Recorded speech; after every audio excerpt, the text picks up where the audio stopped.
Everyone, welcome back to our YouTube channel. आज जो मैं एक वीडियो लेके आई वो एक बहुत ही इन्फॉर्मेटिव वीडियो है जो इनफर्टिलिटी से रिलेटेड है। आज इस वीडियो में हम बहुत सारी डिटेल और जानकारी जानने वाले हैं जो कि आपको किसी ने भी नहीं बताई होगी, और जो बताई भी होगी तो इतने डिटेल में तो ज़रूर नहीं बताई होगी। तो without any further do, let's get started. Video में जो बात करने जा रहे हैं शिवलिंगी बीज और पुत्रजीविक बीज। तो शिवलिंगी बीज और पुत्रजीविक बीज, इनका क्या उपयोग है? इनका जो उपयोग है इनफर्टिलिटी को ट्रीट करने के लिए है। जो भी समस्या औरतों में होती है, यानी कि फीमेल्स में जो भी इनफर्टिलिटी की समस्या है, बांझपन है, ये उन्हें दूर करने के लिए बहुत ही पुराने टाइम से इसे यूज़ किया जाता था। जैसे जैसे मेडिकल साइंस आगे बढ़ता गया, इन बीजों की जो लोकप्रियता है वो कम होती गई। प्राचीन समय से शिवलिंगी का इस्तेमाल जो है प्रजनन क्षमता बढ़ाने के लिए जड़ी बूटी के रूप में किया जाता था। आज भी बहुत सारे लोग जिन्हें इन बारे इसकी नॉलेज है वो भी लोग इसे यूज़ करते हैं, क्योंकि स्वास्थ्य के लिए और जो प्रजनन क्षमता बढ़ाने के लिए बहुत ही बेहतरीन है। तो सबसे पहले हम जान लेते हैं कि शिवलिंगी बीज के फ़ायदे क्या है। शिवलिंग के बीज जो फ़ायदे हैं, ये टेस्टोस्टेरोन के स्तर को बढ़ाते हैं। ये अगर आपकी प्रेगनेंसी है, उसको गर्भपात ना हो, बार बार जिसका गर्भपात होता है उसको गर्भपात ना हो, इसलिए शिवलिंगी के बीज यूज़ किए जाते हैं। और जिसका जो यौन ऊर्जा जिसमें कम हो, उसमें भी ये बहुत फ़ायदेमंद है। जिसको फीवर है, ज्वर है और जो हमेशा बीमार रहता है, उसके लिए भी ये बहुत ही ज़्यादा फ़ायदेमंद है। अगर आपको कॉन्स्टिपेशन की प्रॉब्लम है, आपका पेट साफ़ नहीं रहता है, उसमें भी ये बीज जो शिवलिंगी बीज है बहुत ही बेनिफिशियल है। अगर ओबेसिटी की प्रॉब्लम आप फेस करें, उसमें भी ये बहुत ज़्यादा हेल्पफुल। तो ये जो शिवलिंगी बीज है, शिव के आकार के, यानी कि शिव के जो प्रतीक है शिवलिंगी की तरह दिखते, इसलिए इसलिए इन्हें शिवलिंगी कहा जाता है। बार बार होने वाला गर्भपात, अगर सारी रिपोर्ट्स नॉर्मल होके भी आपको गर्भधारण नहीं हो रहा है तो उसमें ये वरदान साबित होते हैं। तो इस तरह से आप शिवलिंगी बीज का उपयोग करके, जिसे नहीं पता है उन्हें आप इसे बता सकते हैं। अब बात करते हैं शिवलिंगी बीज के साइड इफ़ेक्ट्स की। तो शिवलिंगी बीज के कोई भी ऐसे साइड इफ़ेक्ट्स नहीं है, स्टडी में ऐसे कुछ हाईलाइट नहीं हुए हैं, लेकिन फिर भी उस किसी भी चीज़ का उपयोग एक लिमिटेड क्वांटिटी में ही करना चाहिए। तो वो कैसे लेना है मैं आपको लास्ट में बताने वाली हूँ। फिर इस तरह से शिवलिंगी बीज के बहुत सारे फ़ायदे हैं, लेकिन एक बात यह है, अगर आपको पित्त दोषा है तो आप शिवलिंगी बीज को ना ही ले तो बेहतर है, क्योंकि ये शिवलिंगी बीज जो होते हैं पित्तों को और बढ़ाते हैं। तो ये एक बात आपसे ज़रूर कहूँगी। अब बात करते हैं पुत्रजीवक बीज की। इसके नाम में ही पुत्रजीवक, यानी कि पुत्र प्राप्ति के लिए इसे बहुत ही पुराने टाइम से यूज़ किया जाता था, लेकिन ऐसा कुछ भी स्टडी में प्रूव नहीं कि इससे पुत्र ही होगा। पुत्र और पुत्री ऐसा इससे कोई भी लेना देना नहीं है, लेकिन आपको संतान प्राप्ति के लिए ये औषधि बहुत ही कामगार साबित होती है। जैसे कि पुत्रजीवक बीज और शिवलिंगी बीज, इन दोनों का उपयोग करने पर जिन्हें सारी रिपोर्ट्स नॉर्मल होकर भी जो इनफर्टिलिटी से जूझ रहे हैं, जिनकी संतान प्राप्ति नहीं हो रही है, उनके लिए ये एक वरदान कहा जाता है। तो इसे जो है इसके जो अलग से फ़ायदे हैं, यानी कि पुत्रजीवक जो बीज है इसके बहुत सारे फ़ायदे हैं। पुत्रजीवक बीज हैं, बेर की जो गुठली होती है उस आकार के होते हैं, और ये जो है इनका जो टेस्ट है कड़वा होता है, और ये कफ और वात दूर करने में बहुत मदद करते हैं। ये जो दोष होते हैं कफात, उनमें भी ये कम करने में बहुत ही लाभदायक हैं।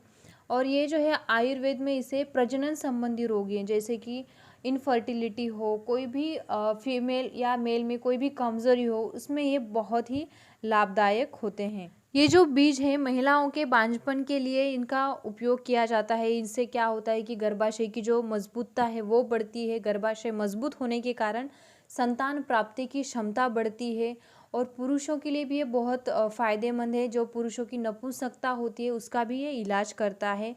तो इस तरह से पुत्रजीवक बीज महिला और पुरुष दोनों के स्वास्थ्य के लिए बहुत ही बेहतर माने जाते हैं। बहुत सी बीमारियों से राहत दिलाने में ये मदद करता है। तो पुत्रजीवक बीज एंटीऑक्सीडेंट है, एंटी इन्फ्लेमेटरी गुण इसमें भी मौजूद है। तो अब इसे इस्तेमाल कैसे किया जाता है ये देखते हैं हम। तो अब जानते हैं कि शिवलिंगी बीज और पुत्रजीवक बीज, इनका उपयोग कैसे करना है। तो आपको पतंजलि का जो शिवलिंगी बीज और पुत्रजीवक बीज ये आपको ले आने हैं, जो कि उनके पतंजलि स्टोर में आपको कहीं पर भी मिल जाएंगे। इन दोनों को ले आना है, और फिर जो शिवलिंग के बीज है उसे अच्छे से छान लेने, क्योंकि उनके जो पतंजलि के जो प्रोडक्ट है अच्छे होते हैं, लेकिन मैंने जब इन्हें लाया था, मैं खुद इन्हें लेके आई थी, तब उसमें बहुत ही कचरा वगैरह था, वो साफ़ कर लेने। पुत्रजीवक जो बीज होते हैं उनको फोड़ कर उनकी अंदर की जो गिरी है वो निकाल लेनी है। दोनों को इक्वल क्वांटिटी में, समान क्वांटिटी में लेकर उन्हें ग्राइंडर में, मिक्सी में पीस देना है। और पीस देने के बाद आपका माहवारी के जो छठा दिन होता है, आपका जो मेंसेस का 6th डे होता है, छठे दिन से आपको दोनों को मिक्स कर कर सुबह नाश्ते के पहले, यानी कि खाना खाने के पहले सुबह में खाली पेट सुबह सुबह आपको गाय का जो दूध होता है, गाय के दूध में आपको 2-2 ग्राम, यानी कि एक नॉर्मल क्वांटिटी ही ले लीजिए, यानी कि 2 से 3 ग्राम आपको सुबह मॉर्निंग में लेना है। और शाम को 4 और 5 बजे तभी भी आपको सेम दूध में डालकर, गाय के दूध में डालकर आधा ग्लास या फिर 1 ग्लास आप दूध ले लीजिए, और उसमें 2 से 3 ग्राम इन दोनों का जो पाउडर आपने बनाया है तो वो आपको डालकर इसे पीना है। तो इस तरह से आप पुत्रजीवक और शिवलिंगी बीज का उपयोग कर सकते हैं। इसके साइड इफ़ेक्ट्स तो नहीं है, फिर भी जिन्हें पित्त दोषा का प्रॉब्लम है वो इसे ना ही ले, या फिर अगर लेना ही चाहते तो बहुत ही कम क्वांटिटी में ले, और इसका एक जो लिमिटेड क्वांटिटी, एक मात्रा होती है, उससे ज़्यादा प्रयोग ना करें। अगर कोई आपके आसपास आयुर्वेदिक डॉक्टर है तो आप उनसे पूछकर भी ये ले सकते हैं। तो फिर से आपको एक बार बता देती हूँ कि आपको इसे लेना कैसे है। कि दोनों पाउडर कर मिक्स कर लेना है, और इस पाउडर को सुबह खाली पेट गाय के दूध के साथ 2 से 3 ग्राम सुबह लेना है, और इवनिंग को 2 से 3 ग्राम लेना है। तब जब तक कि आपका ओवुलेशन पीरियड नहीं आता तब तक आपको इसे लेना है। उसके बाद आपको बंद कर देना है। फिर नेक्स्ट मंथ आपको भी ऐसे ही करना है, सुबह खाली पेट लेना है और शाम को भी 4-5 बजे खाली पेट लेना है।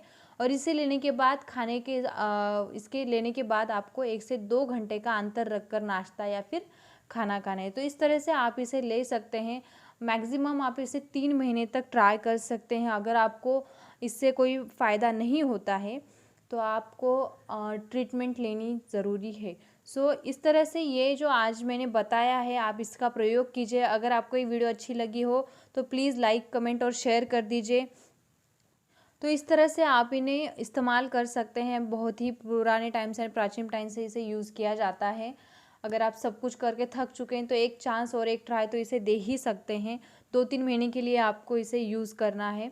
और इसके बाद अगर आपको कोई भी क्वेश्चन पूछना हो तो प्लीज़ कमेंट करके पूछिए, ताकि अगर मेरा कुछ मैंने कहते कहते कुछ रह गया हो तो मैं आपको कमेंट सेक्शन में आपको इसका आंसर दे दूँगी।